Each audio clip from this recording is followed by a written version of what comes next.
This is the HomeTech Podcast for Friday, March 13th from Sarasota, Florida. I'm Seth Johnson.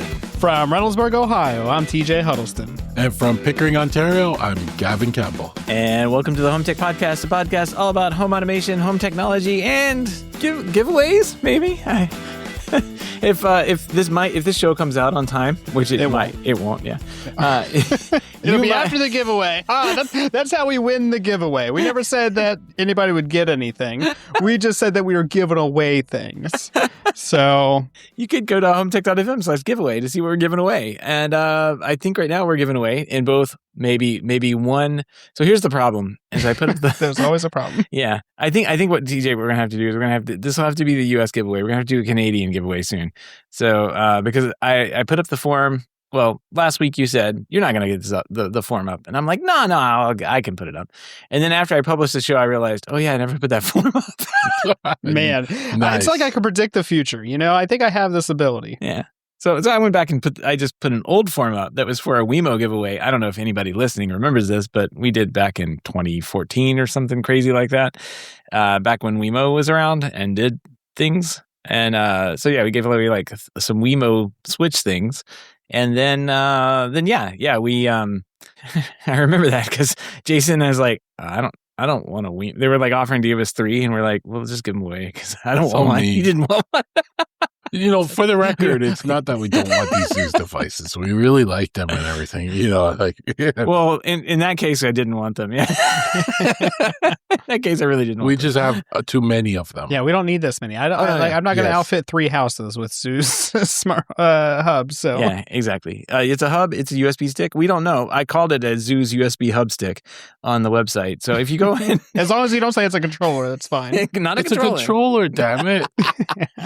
Like, get your terminology right. God, you're such a nerd, Gavin. It's just a hub. Well, I just don't want people, now contacting me saying, "Hey, how do I set up automations on the Zooz 800 ZST hub?" Yeah, you can say, "I don't know. That's give away the American ones. I have the Canadian one." So you say, "Which hub is your hub plugged into?" I'll just say, "Contact Agnes." Tech support will help you. If Agnes is laughing, she's probably laughing right now. She's like, "Oh boy."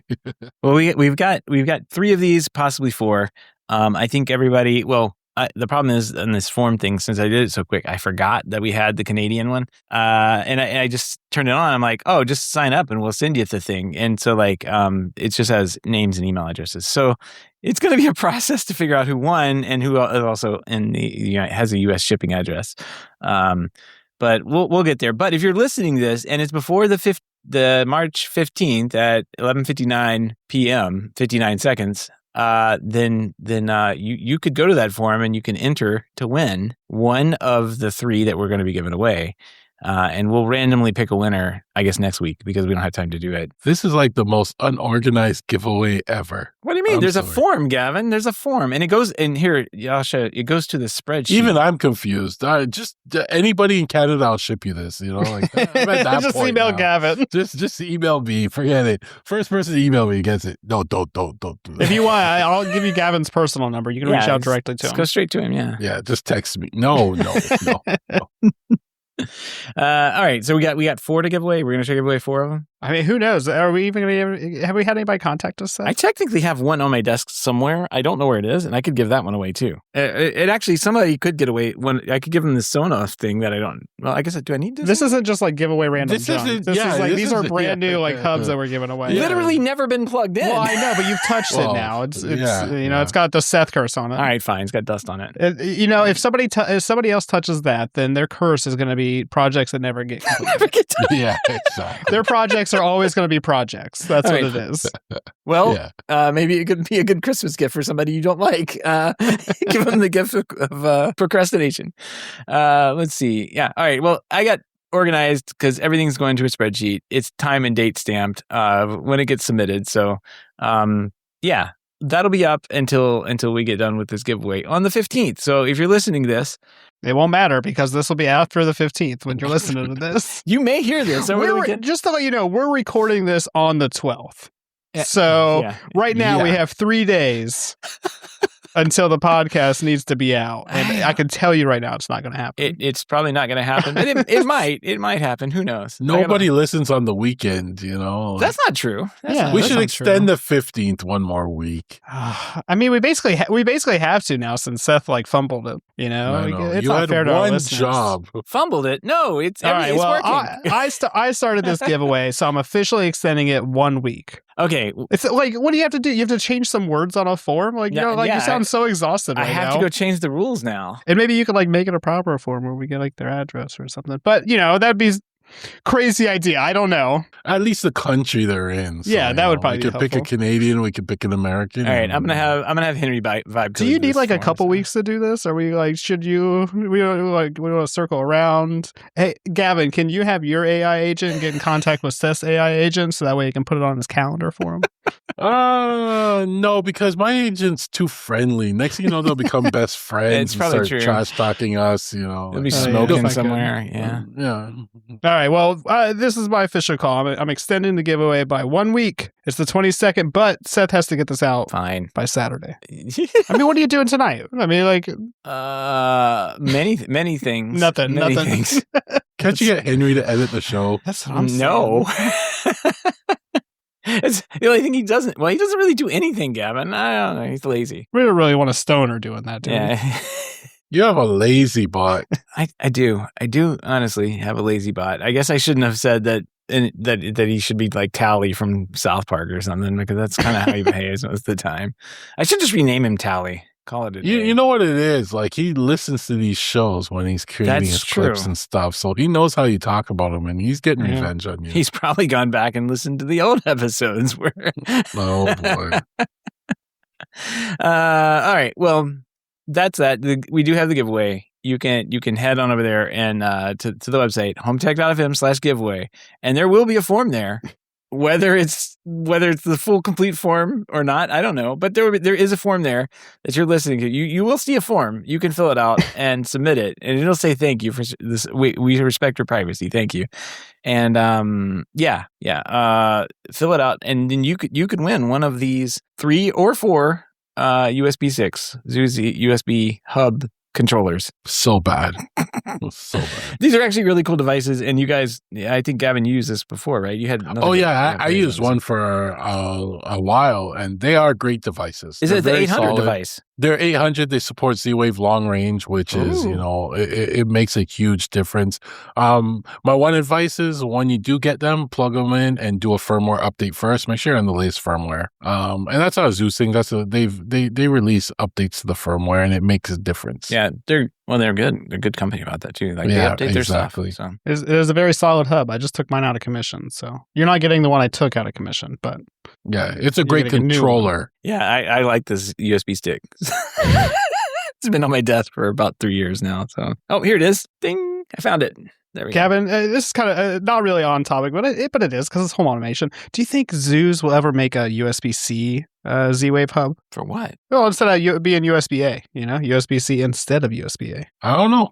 Ask Agnes. Ping her. Well, I'll have to ask Agnes. Yeah.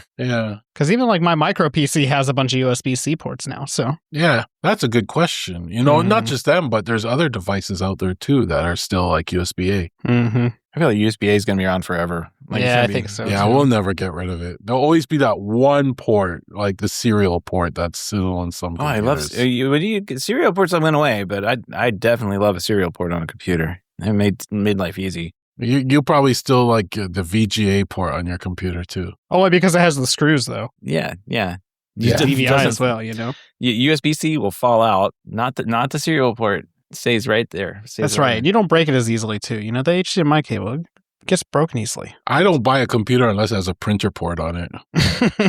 LTP port, please. Yeah, exactly. Mine's got one of those save icon ports on it. LTP or GTFO. My current computer even has the turbo button. Oh, wow. Watch out. I know you remember that. Yeah. Got that 386 turbo. Watch out. Watch out. Big man on the block here.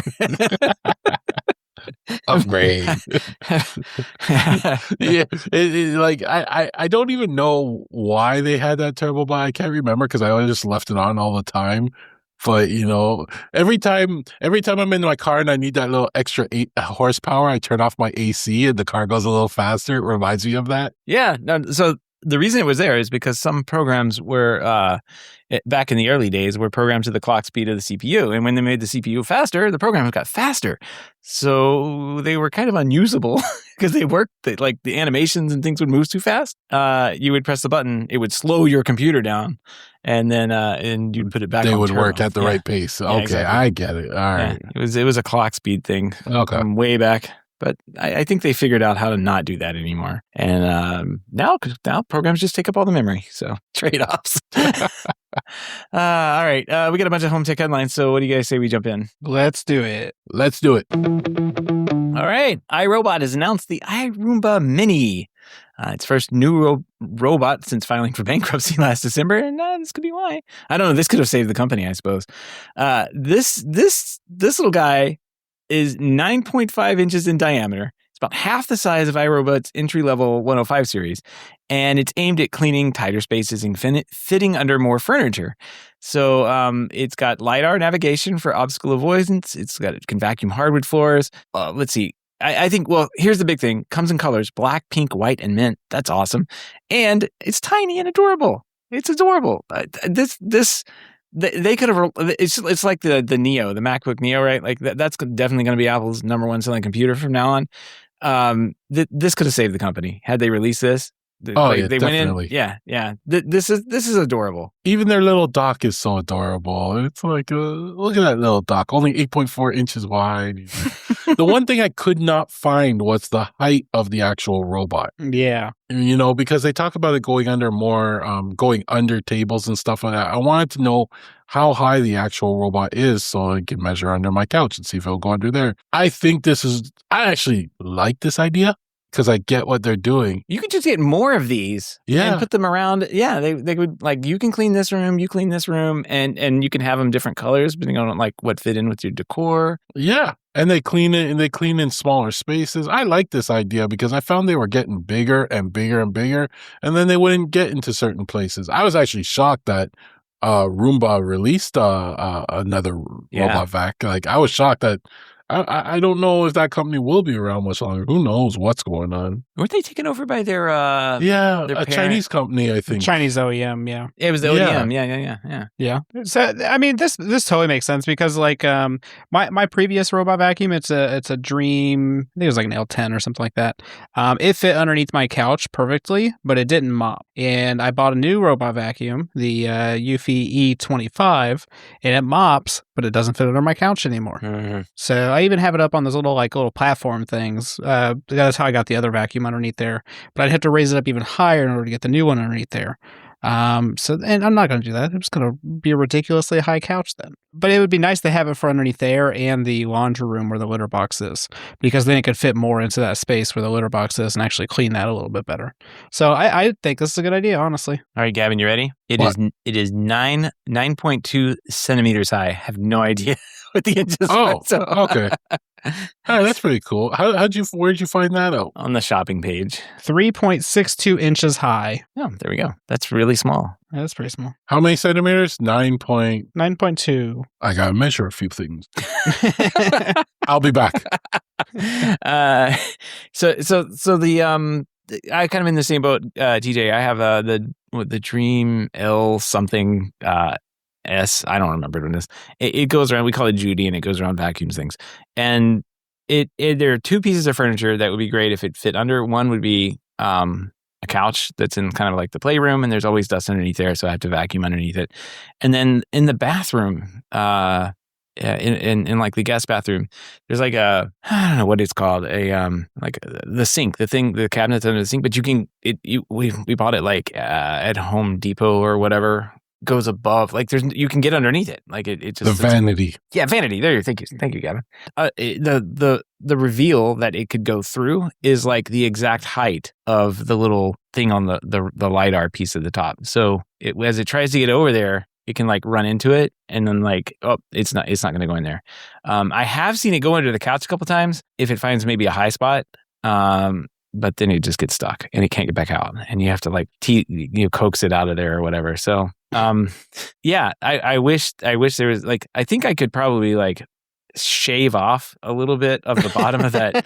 Not the couch. The couch is a leather couch. I can't do anything without. Maybe put like taller legs on it or something. I don't know. You just put those little like risers underneath them. They're ugly as sin, but yeah, that's what we do in our house. Probably not. I'm not gonna do that. I'll just keep vacuuming under the things. But the one in the bathroom, I really wish it went under there. I could probably. I think I could probably just take a planer or something, shave off where it could go through. But it does get stuck under those places and sometimes can't get out.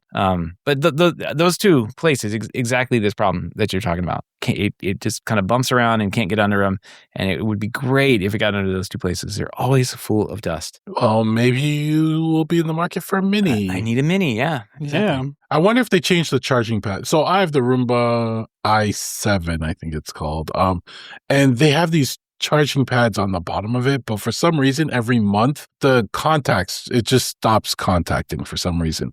And I have to take it off. I have to almost like clean it with contact cleaner and stuff like that. And then it will start charging again. But it does it every month. It's annoying as hell. Like, I don't want to spend so much time servicing this vacuum, but it's become more of like a monthly service. I don't want a monthly service. Are there like pin contacts like at the front? Yeah, and the it's like sides? on the back of it, on the bottom of it, it has two flat metal pieces. Mhm. And on the dock itself, it's got two pins that kind of like stick up. So when it drives in, it touches and it gets its charging. But it starts to discolor over time, and then it doesn't make the contact, and then it stops charging. And sometimes I can go over and just kick the thing, and it will, shift just enough to make it. But then after a while, the kicking it stops working, and I have to actually clean it. Yeah, the was it Xiaomi version, the one I have, it's particular about being cleaned. It's like clean my sensors off, and you have to go wipe it. But I haven't ever had it not have a problem charging. Like, and it kind of like backs up and then clicks in there and goes to charge or whatever. So hopefully they change that though, because that's the most annoying thing to me. Mine has that issue as well, the Dream Vacuum. So it does. Yeah. Okay. I don't have to clean it as often though, but it does get like gunk and stuff on it, and I have to wipe it off. Mine gets gunk on the wheels in particular, and I have to like clean the little wheel ramp off and the wheels and the little station. It's not there. gunk though. It's kind of like, is it like oxidation? Yeah, or yours something sounds like that? oxidation. Yeah. Mine's just So, gunk. No, it's mine's annoying. gunk. Yeah, definitely gunk. It's a robot vacuum. At least it does all the work I don't have to do anyway. So That's right. there we go. All right. Well, here's a little one. You can make the little one do it too. So, Homey. Homey is getting Python as a supported language for building and publishing Homey apps alongside JavaScript and TypeScript. There's a article over that we'll link to over for Homey that talks about how you can, as a developer, get in there, and if you don't like working with JavaScript, you don't like TypeScript for some reason, some mad reason, and you want spaces to matter in your code, you can use Python too, just like Home Assistant. Maybe you have Home Assistant apps you want to bring over to Homey. Maybe this is a way to do it. I don't know. Maybe it could just be vibe coded by your AI person. But I don't know. This is looking better and better. And nice little system Homey's coming out with. Yeah, it's good to see them keep constantly changing stuff. I mean, I was kind of worried when they got acquired by LG that they would basically just not exist anymore because they have their own stuff over there. And that might still happen, the future nobody knows about. But this is, I like to see them constantly making changes. If I wasn't so involved with Home Assistant at this point, I would probably go to Homey. It's such a nice interface. Yeah. It's nice looking. Man, you can run apps in Node.js or Python. So Node.js, I mean, that is squarely where it should be for developers. So I don't know. They are definitely making the right moves here, and the interface looks so much better. Just give me Zigbee binding. I need Zigbee binding. Look at those graphs. Oh my gosh, the graphs are beautiful. They do have some nice looking stuff. Hmm. And it supports Zigbee and Z-Wave and all that stuff. 433 Bluetooth LE and infrared. But all that stuff, all Boom. that. There you go. Well, very cool. We'll put a link to the. It's like having an Android phone all over again. IR Blaster. Yeah, give me an IR Blaster. It's the only thing that works reliably. All right. Well, guess who's back in the news again? This company called Sonos. I guess we talked about them last week, so we have to talk about Who? them. We talk about them every week. It's called Sonos. Sonos. Oh, Yeah. Yeah, that company. Yeah, well, guess what? They've gotten 2 new speakers out, a portable Play, which we talked about last week, and an Era 100 SL. The Play we talked about last week being kind of like the ruggedized outdoor speaker that sits between the Roam and the Move 2. And let's see, what's the SL? The SL is a cheaper version of the Era 100 that removes the built-in microphone. So if you don't want the voice assistant features, you can get that one. Comes in black and white. The Sonos Play is Canadian price $399. Where'd the real prices go? Did somebody take these out? What happened here? Did we have 2 stories on this? I think we had 2 stories on this. Yeah, I don't know what Canadian prices are. So, all right. So I have the conversion price. Sonos Play is American $299, Canadian $399, and the Era 100 is $189 American. And then for the Canadian price, it's more. What is that? $299? Yeah. See, now you know how I feel. When I hear American prices, I don't know what that means. Like it sounds so cheap, and then I see the Canadian price, and it's like so expensive. And then you guys hear the Canadian price, and you're like, "Oh my god, that's so expensive!" But then you transfer it to the American, you're like, "Oh, okay, that's better." Yeah, so much better. I don't want to do math. We didn't get hit with the healthcare tax, so we don't have healthcare. So let's solve that. Get cheaper Sonos. There we go. All right, I got the stories put in side by side. So yeah, $249 for the Era 100 SL in Canada. You can get it for $189 with your Freedom dollars. So see, this is the SL pricing I can get behind. When they first announced the SL, it was the SL Sonos One speakers. It was $20 cheaper, and at the time the speakers were $200. So you'd pay $180 for the micless speaker, and I was like, $20 really isn't that much savings. Like, I think I would just always buy the one with the microphone and just never enable it. Mm. And I understand for privacy reasons why you would never do that, and I understand that. But $20 savings really isn't that much.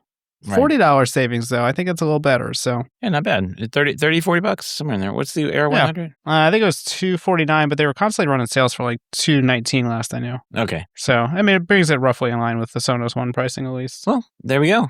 2 new Sonos prices and a gift from the AI CEO. He had some interesting interviews, some peculiar interviews, one might say. Over at what Tech Radar, and I don't know, there's been a couple Matter Alpha, I guess. No. Who else reported on this? Oh, this is the Canadian version of it. Okay, so he's been around having these interviews, and this is our friend Tom Conrad over there, who was TJ's buddy, but ghosted him for some reason. And he said that they had he doesn't really know what happened with the software there. It just. It's very peculiar. AI took over. That's what happened. See, this is a perfect excuse to blame AI. You just use AI. Oh, man. Or he could have, or vice versa. AI would have made it better. I was going to say, he could have said, we've got AI on the job now. It's going to fix it. And everybody like, yeah. And then the stock would have rocketed. Everybody would be like, whoa, we've hired AI Henry. speakers. Wow. See? Yeah. We're now an AI company. Can we be a triple CEO for Sonos? That would be a great idea. We just sit around and brainstorm and figure out these really cool things. One of those companies has 2 CEOs. It's like Square or Twitter or something. Or seems kind of silly. Yeah. Well, this is an interesting article. Go take a read through. He says some funny things about the app, like everybody doesn't like, and still doesn't like to this day, mind you. I don't know what they think has been changed. Not much has been changed. And then he goes on to he does like the thing where he like compliments somebody for doing a great job and then doesn't compliment them in the very next sentence. So he had a few things to say about our friend Patrick Spence over there. I mean, who doesn't?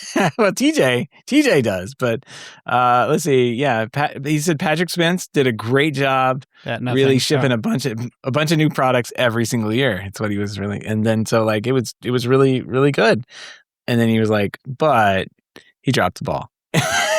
He goes into all that stuff. So if you want to go read this article and check it out. You can see how well the AI spoke and wrote the story. I don't know.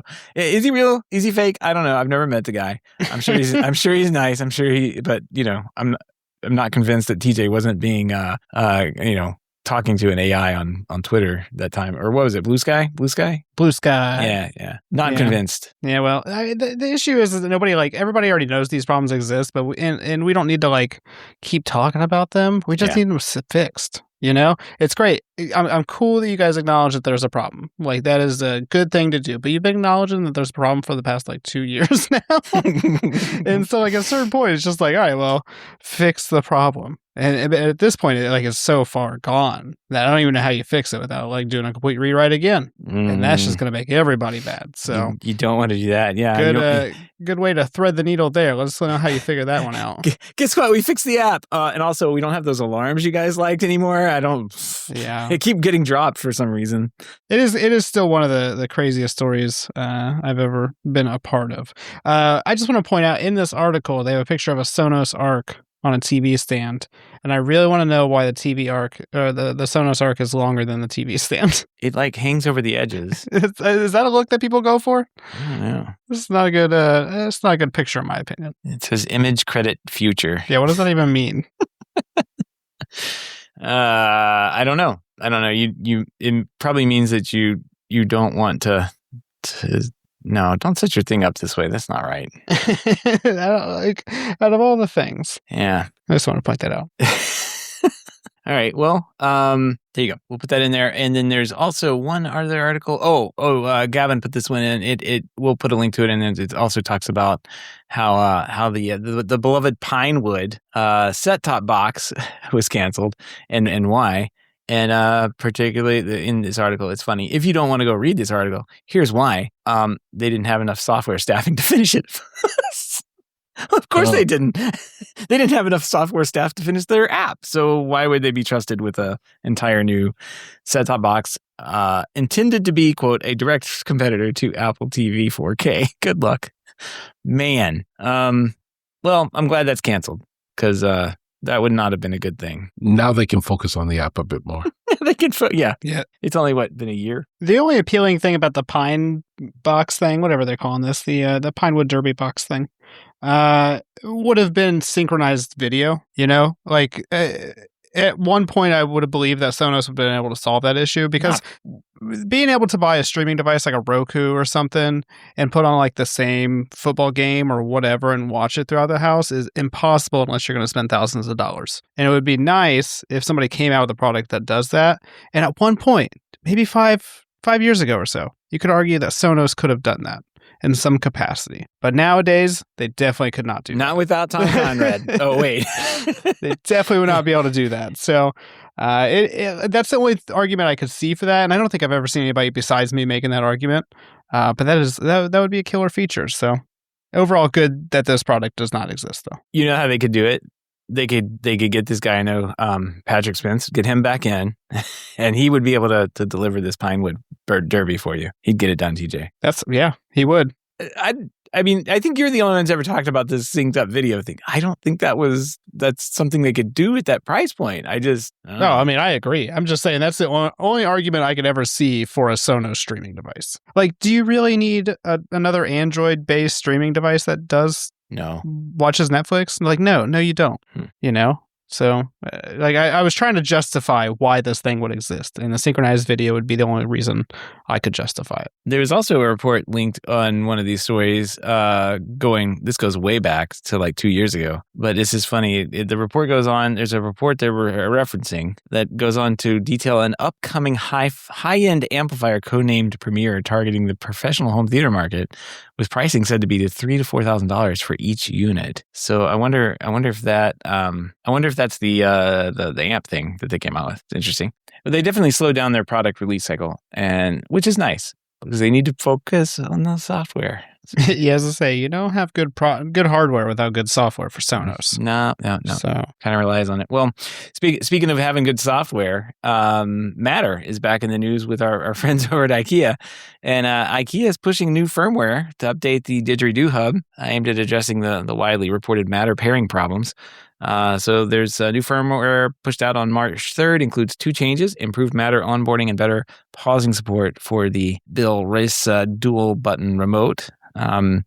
The onboarding fix is pretty much going to be the headline item here, though, because we were seeing some articles going around and a lot of complaints on the internet about not being able to pair things well. For all their new products, basically, that they're coming out with are Matter compatible, and people were having problems with them getting them into the Dirigera.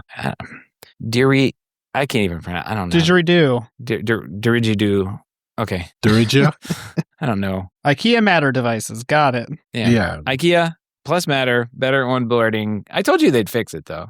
Well, they have to. Like this is the thing is they were getting a lot of flack for this because people buy their devices, they don't work, and you're just blaming IKEA. No one's going to blame Matter. People are blaming IKEA. Look how fast they fixed it. Did they need Tom Conrad to come in and play on Twitter for a while? No, they didn't. They just got it done in like one sprint cycle. Come on. Is it fixed or just not as bad? That's the question now. Aren't they the same thing? I mean, is Sonos any better?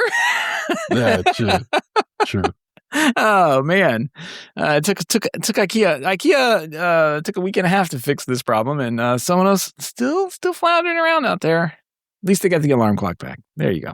And then we got a Zooz update from Zooz. They have more devices working with Alarm.com. The ZSE18 motion sensor, the ZE42 leak sensor, and the E41 XS close access sensor, which is for door and window entry points, open close sensing. TJ, you and I were talking about a little bit before the show. You said this is pretty cool. Yeah, I mean, I already use a lot of Zooz devices with Alarm.com, mainly just light switches and dimmers. Yeah. I try to install Lutron Caseta where I can. It's kind of hard to justify Lutron Caseta when somebody's only going to do 2 switches, though, right? And so the Zooz switches are great. I don't even know if they're actually like certified to work with Alarm.com, but they just do. It's just Z-Wave. It connects, it turns on and off. Like that's literally all I'm using it for. It's great. I've never really thought about using water leak sensors, though, with Alarm.com. Or I should rephrase that. I should never thought about using Z-Wave water leak sensors with Alarm.com. We use water leak sensors that are like from the actual hardware manufacturer of the alarm system we're using. But these are probably cheaper, and they're going to be better because they're Zooz.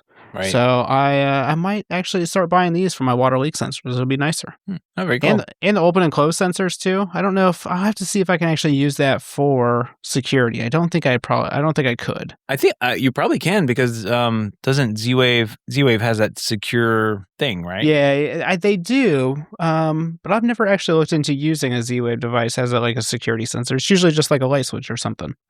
Because that would actually save me some money because some of my sensors for the doors and windows, they're like $30 or $40. So these are a little cheaper, and I have these ones in my house, so I know they work well. It says in their press release that that you can use them for. That's what it's used for door opening and closing. Sorry, I was opening a new page while I was looking at this, but it looks like you can use it for that. So maybe some cheaper or different style sensors if you need them. Maybe they work better. Maybe they're longer range. I don't know. They work great. I have a ton of those sensors. I even have one in my mailbox. Works great. Mm-hmm. So yeah, Zooz has 1, 2, 3, at least 9 or 10 devices here that are compatible with Alarm.com. It's like, so yeah, very cool. All the links and topics we discussed tonight can be found over on our show notes at HomeTech.fm/566. All right, we got some feedback, something in the mailbag this week. This comes from a listener named Ben. He says, "Hey gang, noting that you guys love AI and OpenClaw, and he's really interested in hardware models that we're using to routinely run our AI systems. He's interested in going down the rabbit hole himself. He said there's been a load of hype around Quinn 3.5, and I was thinking of using that model locally. Again, any experience? Ben. I use that. I use Quinn 3.5 locally. You probably need a decent size video card for that one. I have a 24 meg, 24 gig, whatever the thing is, 24 something gig. There you go. 24 kilobyte video card that I have. I think I used one of the bigger models. It takes a good bit of time to get loaded up into memory, and you can set it to kind of like stay there. But the way I use my cards, like I use them for different things so that they get swapped out. But once it's there, Quinn 3.5 really works well, especially for light duty programming tasks. It does have some thinking and reasoning built into it. And I think you can configure it or kind of tweak it enough. There's probably some optimizations out there or something that somebody's come up with to make it very close to what you get from Claude Code if you're using it through like Open Code or something like that. So it's just going to be as fast as your local hardware can make it for generating, how many tokens you get per second. I had pretty good. I mean, it was fine. Like once it's loaded up, it generated tokens really quickly and was spitting out data and information as fast as it cared to be. I've noticed that Henry will use it from time to time to do light coding tasks. And instead of shipping that off to, like if he needs to write a Python script to parse something, he'll load that up and use it and create the Python script and then stop. So that's what I think it's good for, but it's probably way better for things if it's optimized. I'm just using it on some older video card and loading it up when I need it and that kind of thing. Gavin, have you looked in the Quinn 3.5 stuff? No, I haven't played with Quinn 3.5. I played with the local models a while ago, and I always found that I didn't like how they perform compared to They're slow. They're slow. Yeah, way slow. Yeah. So I kind of gave up for it for my day-to-day AI stuff, and I used it for some other things. But you'll have to invest in some hardware, I think, for sure, if you want to get some reasonable speed out of it. And I always found like the better models required a lot of video memory. Yeah. So then it gets a little more expensive. I'd just pay the subscription. That's how I went. Yeah. And I mean, but if you don't care about the speed, and you don't want to be on the latest, because I mean, Quinn 3.5 is the latest, but that's today. Tomorrow it won't be. And by the time you get it really good at using it, it probably won't be. But it's going to be around. It's free. It's I have a copy of that model on my local file system. Right, it's not going anywhere. That's what I think is the killer feature of this thing. Because if the API is down or the internet's down, you can still use that model locally. And it works just as well. That's what's killer. Like to me, is that model can be loaded up locally and you can use it that way. So I don't know. I think these models are going to have their place in the future like this. But if you are just getting started and you don't want frustration, like Gavin said, just use the subscription. Go ahead and pay for it. Get rolling on that. Once you understand like the ins and outs, because you can iterate a lot faster. You'll understand how it's working a lot faster. Then you can move down and check out the Quinn models and all the other, Kimmy ones. I guess Kimmy's online, but that takes like 5 minutes to respond to you anyway. They're like, it's free, but it takes 5 minutes to respond. So good luck.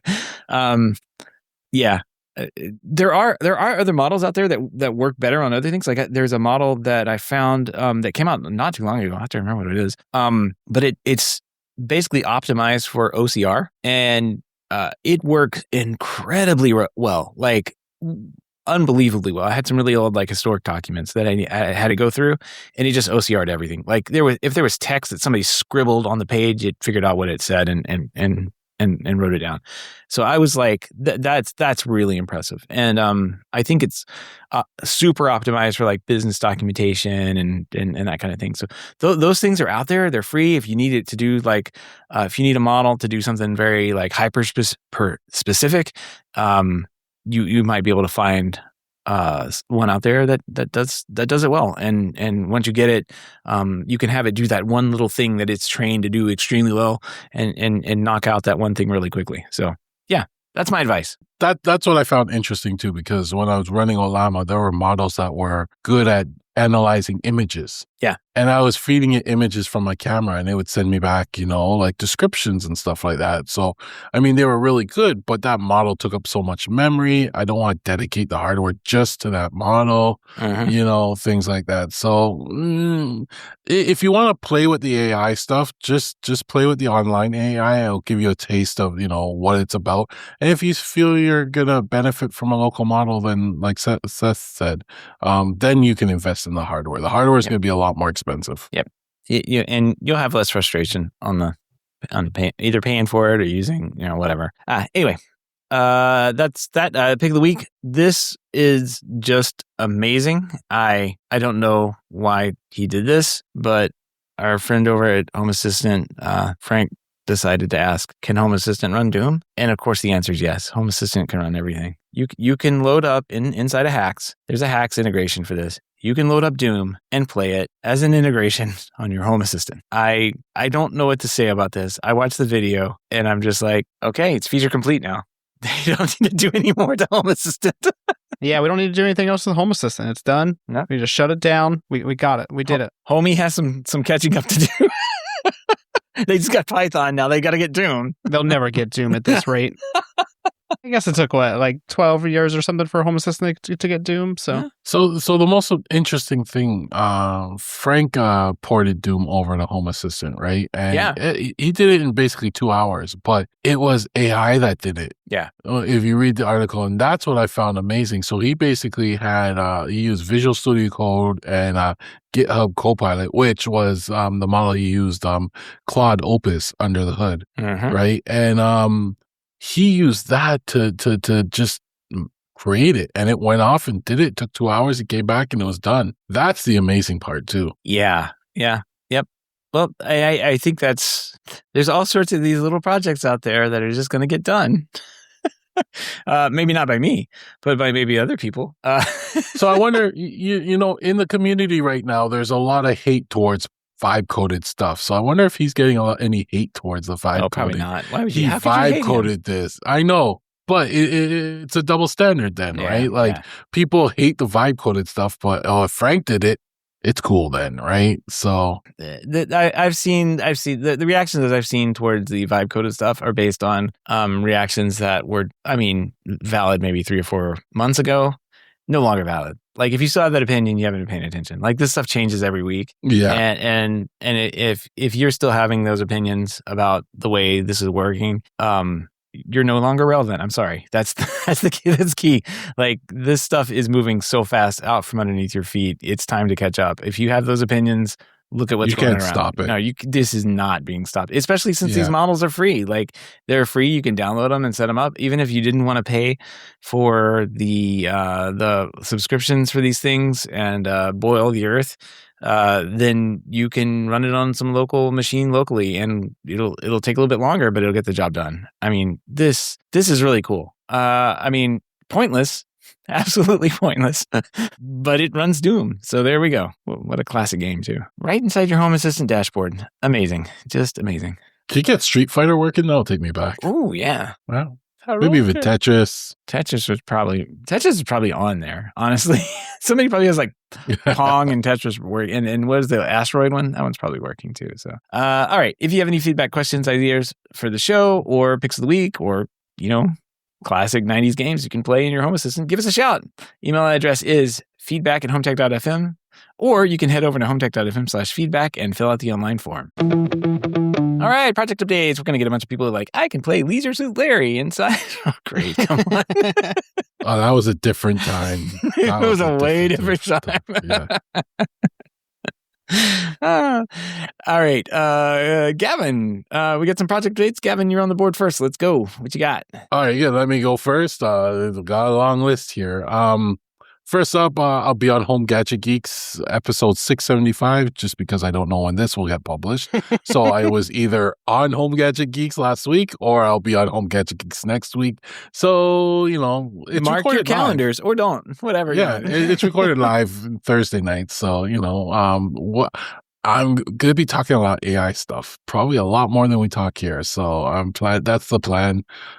Tune in. Can you do me a favor and give our giveaway a shout out so that way people can sign up for it? It'll be over by then. Yeah, remind me. Able to do it from our podcast. You know what I mean? All right. Yes. Okay. Jim will get his out like the next day. So exactly. It's obviously just going to be easier. Exactly. Jim's will be out before this one probably out. So yeah, that's true.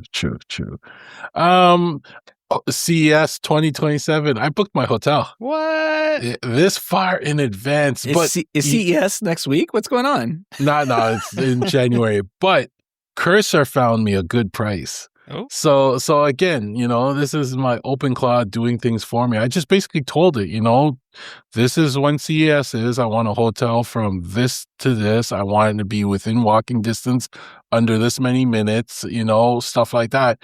And I said, check every morning and report back to me if you see anything under this price. And this morning he got back to me. He says, hey, I found you something. And I went and I booked it, and it's fully refundable just in case. But the price was so good anyway. So I'm not gonna, I'll probably end up staying there, but yeah. Are you gonna have him keep looking? So like if something comes up for like a little bit less, Or are you just gonna? Well, yeah. I mean, if it's refundable, like why would it's you? refundable. Yeah, it has to be significantly less, but the price was so good that I don't know how much less they'll go. But, I do have him still looking. I didn't tell him to stop looking. So every morning he checks the various sites for, I don't know.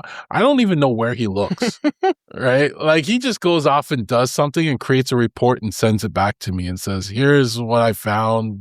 And he uses like, he'll look at some hotels and say they don't even have their price list, but based on historical data, we expect this. And, so he's really good. Like it saves me the time of having to go look around, right? He probably saved me money. Cursor is so productive. I mean, it's gonna be very awkward whenever this robot books you in a hotel for Las Vegas, New Mexico. No. I confirmed it's the right one. So we're there. There's a Holiday Inn there. So if you get a Holiday Inn, don't book that one. Yeah. Okay. No, he found me my room. So again, he's earning his keep, right? I don't know what more to say. Like I keep giving him more tasks. He keeps impressing me. So that's good. So right now I can tell you I'll be at CES 2027. I don't have my flight yet, but that's his next job now. I should tell him start looking for flights. You got time. Don't worry. Yeah. I'm pretty sure I have time for the flights. I'm going to book that all on points anyway, so it's all good. It's not even 2027 yet, Gavin. Come on. I'm so excited to go back to CES again, though. I just didn't want to spend a lot of money, so I was looking from now. I've been fighting. So yeah, it's time to go on a little rant here, right? So I know we've read articles online about Western Digital and how they've pretty much given up all their stock to AI for the year. So annoying. I went to go buy hard drives the other day and they have like none. It's bad. They basically don't exist. It's bad. So I was like, okay, that was kind of dumb as a company. I guess you made all your sales, but I had a Western Digital drive die on me and I submitted it in January for their warranty. It was still under warranty. I did all the claims, all the paperwork, everything. 2 months later, they still have this drive and I've been bugging them every week. What's the status?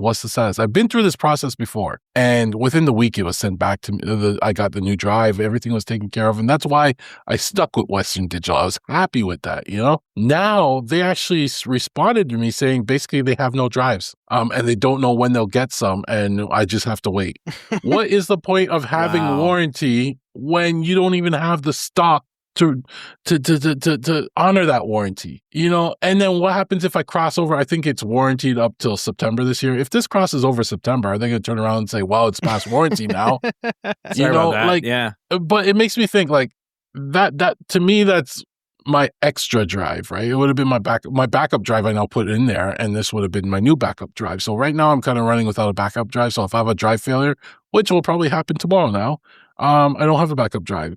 But I can drive over to my Best Buy around the corner. They apparently have drives. So I'm like, they could go and buy that drive and give it back to me. I don't know. Like, give me a coupon or something. Say, hey, we don't have the drive, but here's money. Go buy one if you can find one. Right? Like, it's bad. I'm thinking about, like, what about enterprise customers?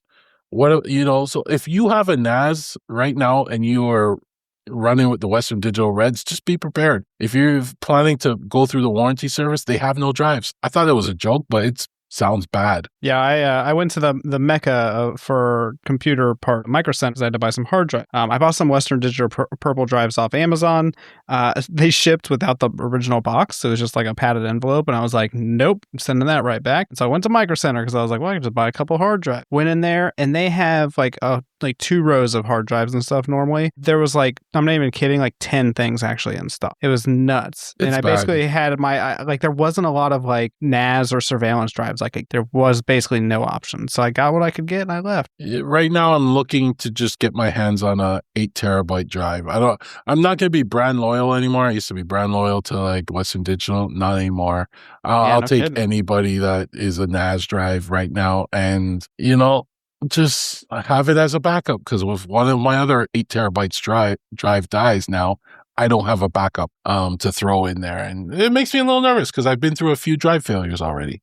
It happens. Have you ever done refurbished drives or anything? You don't wanna I've go to been new looking online. I've been hearing very good things about that. There's a few websites, but in the States, you guys have a lot more options than I do, right? And in the States, the enterprise drives are apparently a lot more rugged. They can run a lot longer, much better. So people have been talking about that, and they've been getting the refurbished drives, and they've been very happy with them. Wow. They've had no issues. So yeah, I grabbed a couple of those HDSD refurbished drives off Amazon. They are more now.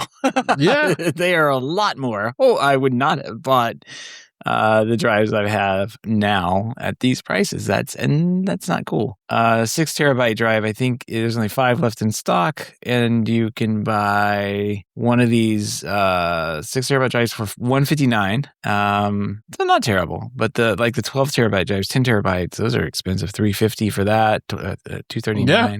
It's gotten ridiculous. I might just bite the bullet and buy one at my Best Buy over here.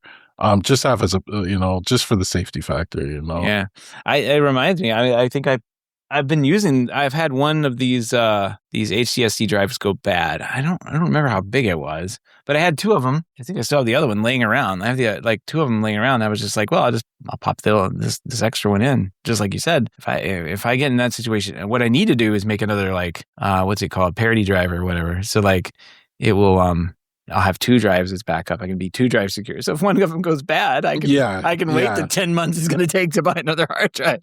All I'm saying is, if you have Western Digital drives, or you're planning on buying Western Digital drives, just don't bank on the warranty. Crazy. I don't know if Seagate and those other companies have the same type of issue, but yeah, Western Digital is giving me the runaround. They're saying they don't have any drives, and I didn't think it was this bad. So I'm going to buy like I said, I'm going to bite the bullet, buy another brand, and just have it as my backup. I have no idea when Western Digital. If someone has an 8 terabyte drive they can send me, I'll take it at this point. I'll trade you a Zooz stick for it. I think Micro Center had one extra in stock. I'll send it to you. No, our Best Buy has it, but it's expensive. That's the problem. It's expensive. It's crazy. So yeah, that's my rant about Western Digital. Moving on. I've been getting a lot of people messaging about OpenClaw. I guess we've been getting a lot of people paying attention. We talk about it. We haven't talked about it that much, though. We've talked about it quite a lot. Yeah. Maybe every episode. But I ran across another project called NanoClaw, which is a more secure version of OpenClaw. I haven't played with it yet, but it's made. Well, it's made to run in a Docker, because that's some of the feedback I get from people whenever they read about OpenClaw, is how it's so insecure and this and that. But I guess that's part of the power. But if you're one of those nervous people about nervous Nellies, yeah, come on. Don't listen to Seth. Check out NanoClaw. You can run it in a self-contained Docker, and you have a lot more control over security. Meh. Don't listen to Seth. Seth just gave it the keys to his kingdom, and it's running free. Just get out there and do your thing, little buddy. That's the way Seth lives his life. Yeah, YOLO. YOLO IT.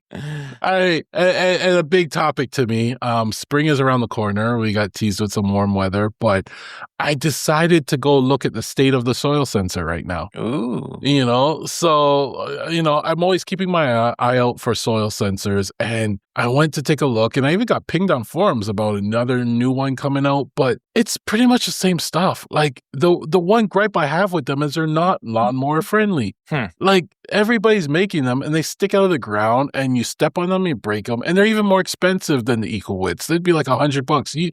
If I stepped on one of those, it's gonna hurt. So I'm still, right now, they have the EcoWit WH52, and that's the one I pretty much have, which currently sticks out of the ground, not lawnmower friendly. I've stepped on so many and broken so many. EcoWit also has the WH51L, which may be a better option because it puts the sensor on the cable, and then you have the little box that you can mount to the fence and stuff like that. I'm not a fan of the way it looks, though, but it's lawnmower friendly, but you're kind of limited to where you can place it, too. It has to be close to a fence or somewhere you can mount it. A company called GeoDrops, they probably have one of the best designs I've seen right now for that, because they sit flat and the probes go into the ground, and it's great. The only problem is they're cloud-based. They all have you got to pay a monthly subscription. There's no integration with Home Assistant.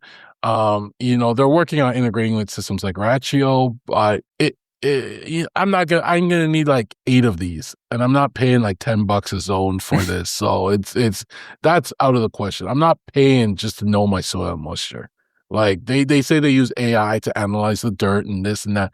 It's kind of like overkill if you ask me. I just want to know the moisture in my soil. That's it. Like I don't need to know what kind of soil I have. But it has the best design I've seen so far out of them. And then people talk about, Zigbee, Z-Wave. RF was fine. EcoWit uses RF. It hits the distances. It's just got to report in. When you start getting to Z-Wave, Zigbee, you got to worry about distances, especially going through walls and ground and blah, blah, blah. It's a lot harder. So, that's the state. Like, it's still, I still don't see a solution. My automations are built where it was monitoring the moisture in each of the irrigation zones. It was calculating how much water it needed to bring it up a percentage. So it would calculate how long it would need to run the water in that zone to get it back to where I wanted it to. And it would do that every night and only run the zones it needed. And that's all. It was pretty nice how it is. I'm probably going to rewrite that I'm going to have like Cursor rewrite that for me probably at some point because I hacked it all together. He'll probably go in and he'll just delete that mess and start over with something probably even nicer. Yeah, you and just documentation. Yeah, exactly. Don't do that. Yeah. And if a company's out there, and they're thinking about soil sensors, I don't know if anyone out there is, but here's a suggestion: make it 2 pieces. Make a piece that sits flat on the ground and it can, have spikes that go into it, and then it has a little cable out that has a sensor on it, and then you can stick it in. Because I think one of the challenges is the way the boards are designed is why they stick out of the ground too, right? Like it's a straight up board. You gotta have strength so it doesn't snap, et cetera, et cetera. So just make it like.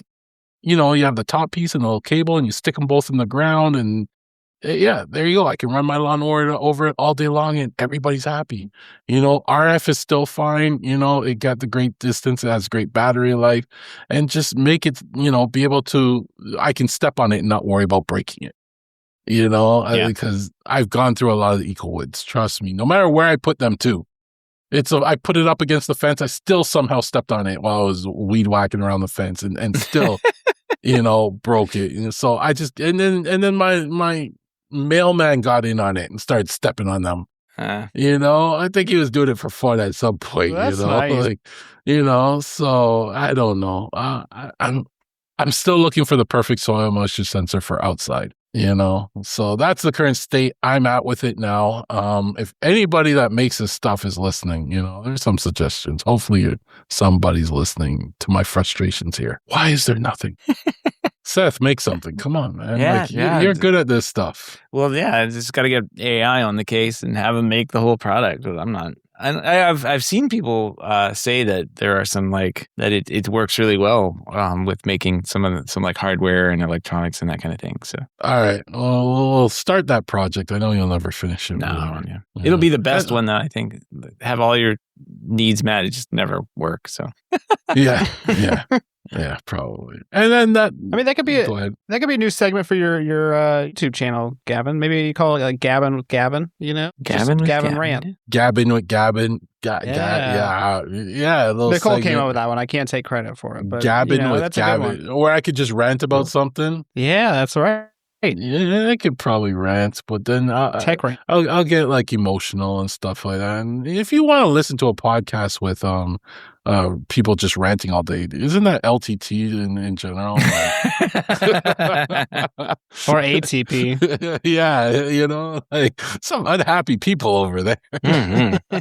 And then finally, I just going into Gavin as a service. I'm working on a new video. I've been saying that for weeks, but video's so hard. Now I'm learning. Now you know why. Now you know why. Yeah. But I'm learning. I'm playing with it. I'm having some fun with it. But I just created the Gavin as a service website. It's just a little landing page for it. It's just so somebody else couldn't register it. I got it now. Nice. And I had Cursor design the website. and everything that was involved in designing the website, like, there's no way I could have had time to do all that stuff that he did. No. I was like, I want these links to auto update and this and that. And he's like, yeah, I'll just create this and I'll do this. And you can host it here for free and all this stuff. And I just said, go for it. Yeah, just do it. Here's the key. Go for it. And it went off and did that and through the website. So yeah, my website's created with AI. I use AI for a lot of stuff. Don't hate me for it, but I couldn't do it myself, and I don't feel like paying somebody $700 to do something like that for me. Yeah, website design's very expensive. I know, it's a skill, especially if you just use like Squarespace too. Like, because I have a couple of like domains and stuff I'd like to do something with, but like I'm not going to pay for like Squarespace or WordPress or whatever it is. I like a hosting service. Yeah, and you could just tell like Cursor. I could say, Cursor, I have this domain name. Create this website. This is what I wanted to look at, and it created mock-ups, like drafts. And I picked the draft I wanted. And I said, I just want a simple thing, just this. And I want it mobile friendly. And it made it mobile friendly too, so it's really cool. So yeah, that pretty much sums up my projects for the week. Looks nice. Good job. Yeah, it's just a simple page, just so I can have the Gavin as a Service website. That's all it is. Well, okay. So it's like the contact me button doesn't work. Oh, here it is.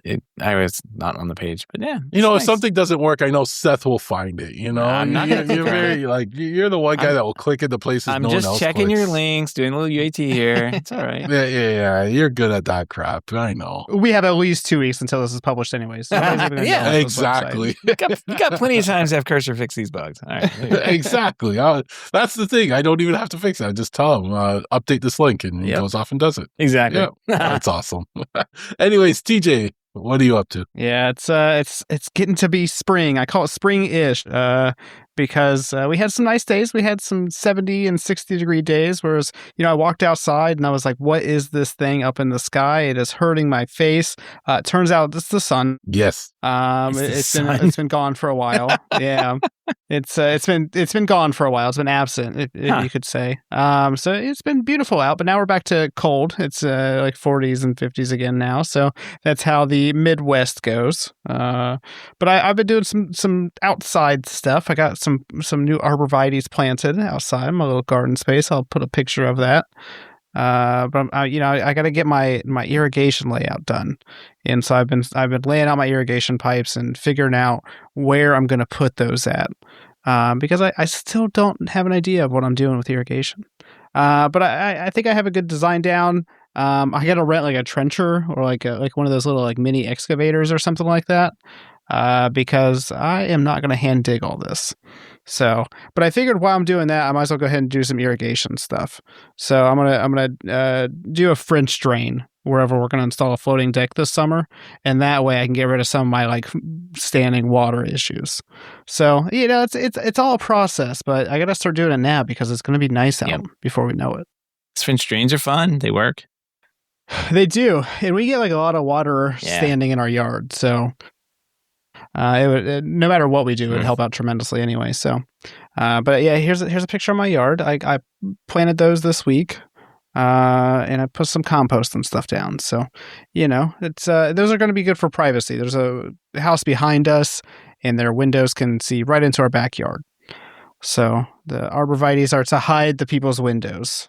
You're not getting privacy for another 20 years. Oh, that's fine. The ones in the back have actually already grown like 2 feet. So it'll be like 3 to 5 years. Grow up, yeah. Is their house like up on a hill or something? Like it's way up there. I mean, kind of, but like not really. I mean, it's not like a technical hill, but like, yeah. It's just higher, yeah. Yeah. So, and that's why we have problems with the water in the backyard, is because all the water from their house comes to our house. So it's like you need a 10-foot privacy fence, not the 6-foot. Yeah, and I have some plans to extend that as well. We got some ideas brewing, so we're gonna figure it out.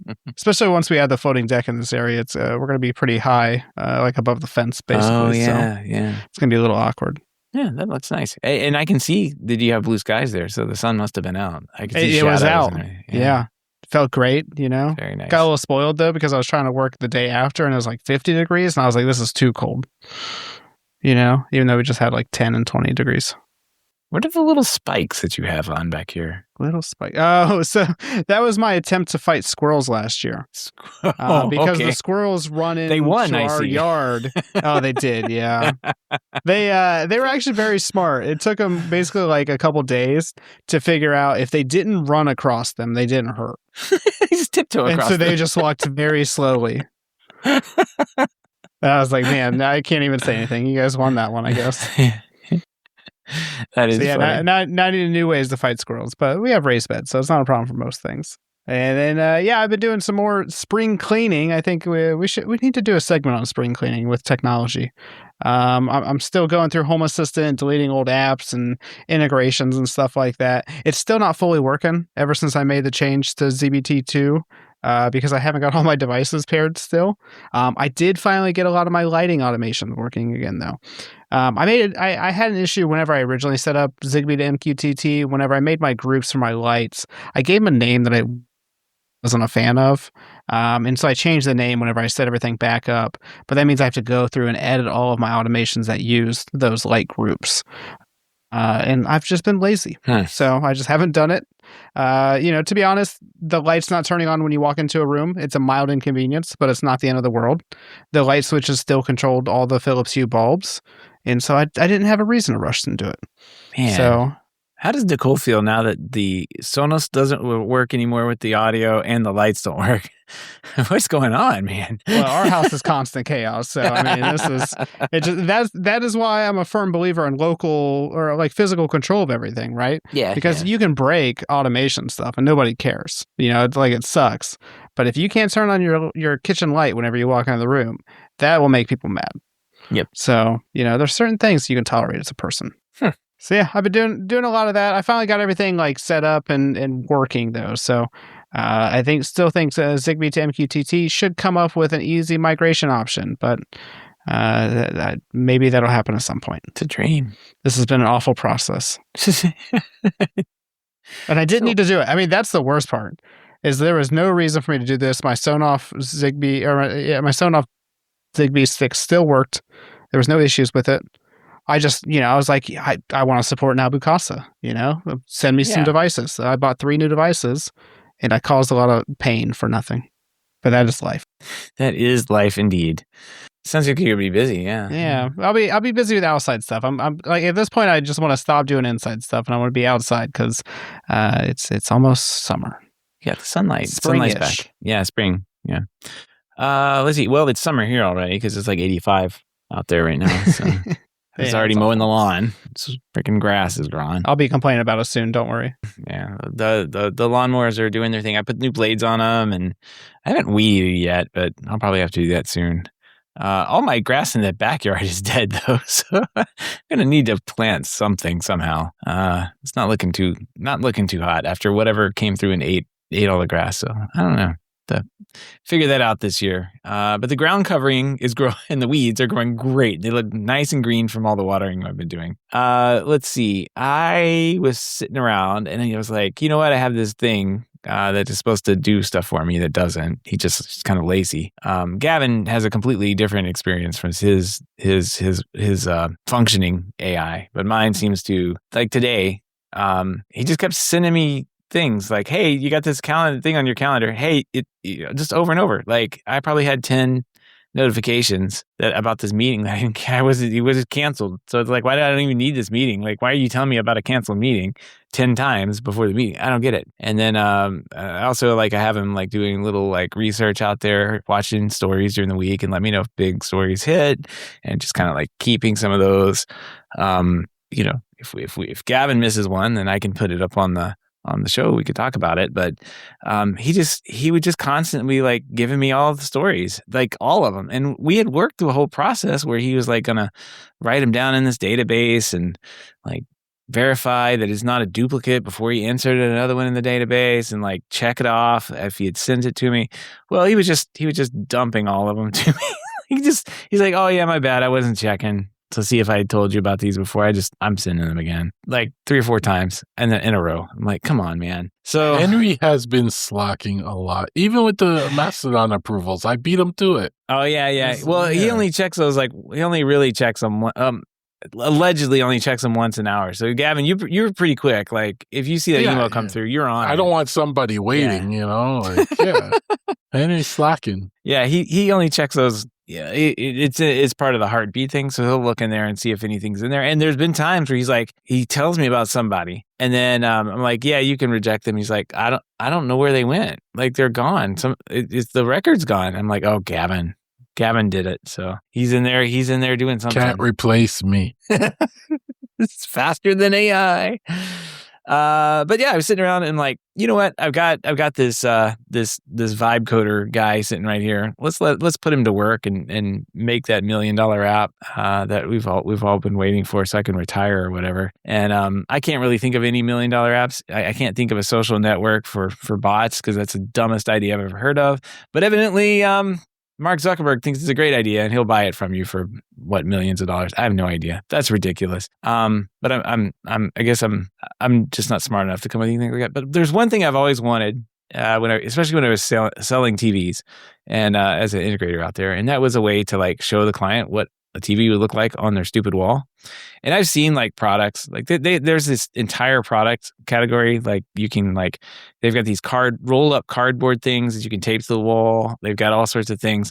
Like, no, I would always just take a picture of their thing with my ruler. I'd set my ruler up on the counter and I would like stretch it out to a foot or whatever and lock it and take a picture. And then I'd go back into Photoshop and I would scale the picture for the 1 foot. And I would put the picture of the stupid TV up on the wall, like from the website, and like send it to them like, do you want the 55, the 65, or the 75?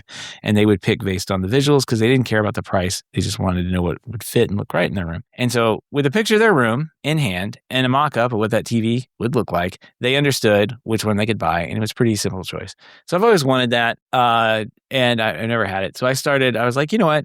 There's something, this is easy. We'll just get them to do it. So here's step one. You take a picture and then you scale the picture right in the app. So I'll send the picture to you guys. And then you there's about, I don't know, 60 or 70 TVs that I had to go out and scrape the internet for dimensions right now. It's just, whatever. It's in there. And you can put the TV on there and see how big it is. So yeah, there's an easy example. Yeah. That's a good idea. Yeah. Well, I mean, I want to do better. So yeah, like, I don't know if you guys know, but like there's this whole API that iOS has too, that you can use to scan rooms now. So you know how the Sonos thing works where you like wave your arm around in circles and look like an idiot? Well, you too can do that with this app. It's kind of fun. And so you wave your arm around, and I couldn't capture the picture of it like taking things, but it like outlines lines and stuff around the room. It's kind of cool. You can see that in their demos. But then what you get is this nice little 3D model like this. Put this in here. After you scan the wall in the room and the furniture, it like picks up what the furniture looks like. So you get like a little 3D model, and then you can apply the pictures to that. So like it has pictures while that's going on. It takes the pictures, and you get a nice little 3D model with the image and the pictures and all that stuff. And then you can take that and slap the same TV on the wall, 55-inch or whatever it is on the wall, 65-inch TV. I don't know. You can see there's a little bug in the last picture where it kind of reverted back to the generic wall thing that Apple scans in. So, but yeah, that's the idea. So like you in this case, you could actually position the picture from any angle you wanted to in the person's room based on the entire scan data and all the picture and images and everything, and then show them from any angle what it would look like.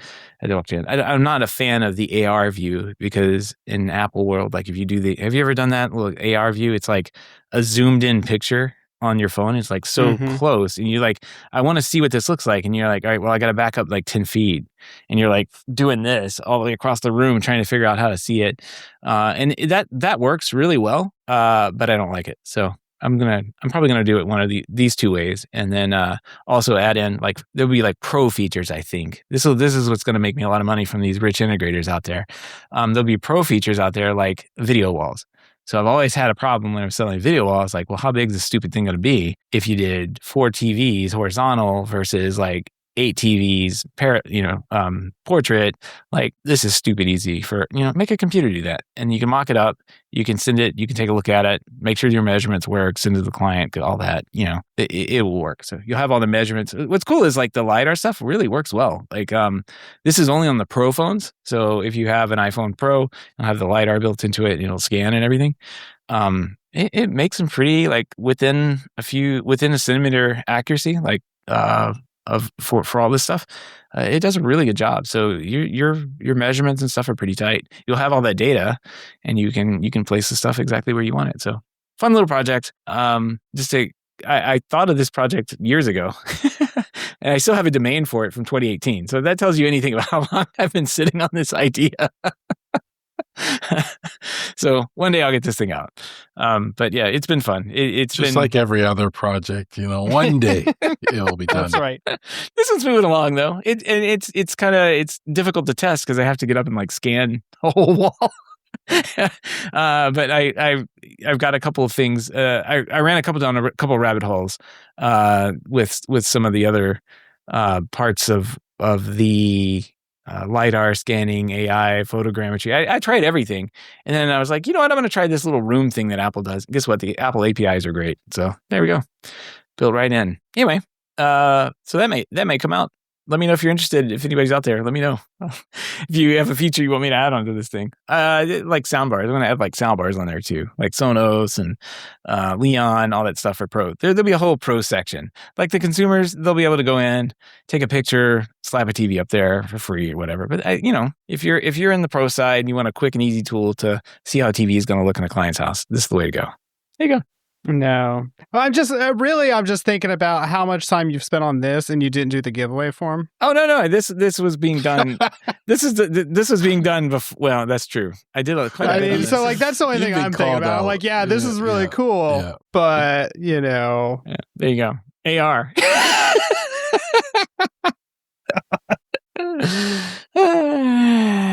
Yeah. This is a good idea, though. The closest thing I've ever seen, it wasn't like a digital version, but I bought like these TV templates. That was basically just like TV posters that was the size of the TV. I used them approximately. It's like a cardboard thing. Yeah, it was like thick, paper, cardboard, cardstock kind of thing. I used them one time though because I took them out of the roll and I was like, oh man, now I have to put this back in the roll, and then I think they got destroyed like right after. So I didn't use them for very long. But it would be nice to have some kind of app. I could just be like, this is what it looks like with that TV. See, it's too big. I told you. Yep. You cannot do an 85-inch TV there. You could do a 98 though. Yep. We'll go bigger. Good. I think it's a good idea. Yeah, I could even do it for like theater screens, that kind of thing. Viewing distances, all that stuff can be put in here too. So, plans and whatnot. We'll get to it. But yeah, it's just always been one of the things I wanted to do, and I've never had the time really to do it. But I can kind of complain to this thing, go make some tweaks. A lot of this has been like let the vibe code thing happen, then go like make tweaks. I'm not well versed in iOS development anymore. So, and there's a memory leak currently in it. So I'll find that eventually. But this is proof of concept. So it works, and it actually, I mean, that almost the last image where it has like the images and the scan data and everything in a full 3D model that you can kind of like swivel around and move. It looks way better than the previous scans I was doing. So, but yeah, always wanted it. So maybe one of these days, it'll come out. Still more work to do on this one though. Maybe I'll get to that form after this. You'll never get to it. I'm already getting spam on the form from someone. I'm not going to say. Oh, sorry. I was just testing to make sure you could get the responses. I'll stop. Yeah, thanks, Gavin. Well, it wasn't me. It was Cursor. I told him to spam it. Great. It's my way of getting out of shipping anything. We win. Oh my God. What happened here? See, this is what happens with Henry. He just sent me, HomeTech.social has 40 pending signups. 40? Where did he get that from? I think it's time to shut down Henry and like rebuild him. Like just delete his workspace and restart him, and you won't know who he is anymore. I'll just ask him, are you lying to me? My bad. I think he just realized that I was talking about him, and he's like, oh man, I think I'm sitting on these and I never told him about, and Gavin's been approving them in the background. And see what I said. I just told him that if he was lying because this doesn't exist. And now he's like, "What are you referring to? I don't really know what you're talking about." Oh man, I'm just gonna take care of this later. Lay down the law again. Go in there and edit somebody's soul. All right, I think that's going to wrap up the week here. We want to give everyone a big thank you for listening to the show, but I want to send a very special thanks to those who are able to financially support the show through our Patreon page. If you don't know about the Patreon page, head on over to HomeTech.fm/support to learn how you can support the show for as little as $1 a month from their Patreon. Any pledge over $5 a month gets you a big shout out here on the show, but every single pledge we get an invite over to our private Slack chat, The Hub, where you and other patrons of the show can get in there and talk about this week's news. You can talk about, what were we talking about today? There was some stuff going on there today. There's still stuff going on there. Akara, we've got what was the big thing Jimmy did this week? Jimmy bought a UPS. UPS, yeah. Yep. Off of Marketplace. $50. The Home Assistant guys were visiting a car. Yeah. What's going on there? Something's happening there. Lots of Sonos talk as usual. Someone said Todd's SD Todd is setting up maybe he's setting up a Home Assistant. Maybe with the ZWA too. I don't know. Yeah, we were talking about, what hardware to run it on, what options are, like he was thinking of Pi. We convinced him to spend more money, I figure. Yeah, why not? Yep. Lots going on in the chat. Yep. Lots going on. Some new Shelly devices in here. And TJ posted the most absurd theater I think I've ever seen in any house. It has a giant, there's a water feature in the middle. Like you're sitting on a balcony behind this water pool thing, and the theater screen's way across the way. And maybe the pool you can use, it doesn't look like it because there's a fence around it. No, it looks like an awful pool. I mean, it's like, it doesn't look that deep. It's got rocks in the bottom. But those things up front, like towards the the balcony, whatever you want to call that, they kind of look like you could sit there. So I'm not really sure. In front of the waters? Yeah, maybe. I don't know. It's kind of like those Target balls that sit in front of the store. I don't think they knew what they were asking for when they wanted a theater. They're like, yeah, make it look like an old Western town that was abandoned with some water that we can't walk across our giant room in, and then also a stage and I don't get it, but whatever. I mean, it even looks like they have a ladder on the right side of the water. Well, you got to get up to those 2 balcony seats. The most absurd part of it is there's a giant balcony. There's 2 seats on it. What are those for? I don't. And there's speakers like right behind them too. So Owen was losing his mind on that one. This is like if you were a miner and you won the lottery. Yeah, and you knew a lot more about mining than go back to my roots. Theater design. What is the water? I don't understand why there's a giant water feature in the middle. It doesn't make any sense whatsoever. Anyway, if you're in the Hub, you can go check that out. Silicon Wild style. Anyway, that's going to wrap up this week on Home Tech. Everybody have a great weekend, and we will see you next week. Till next time. Take care.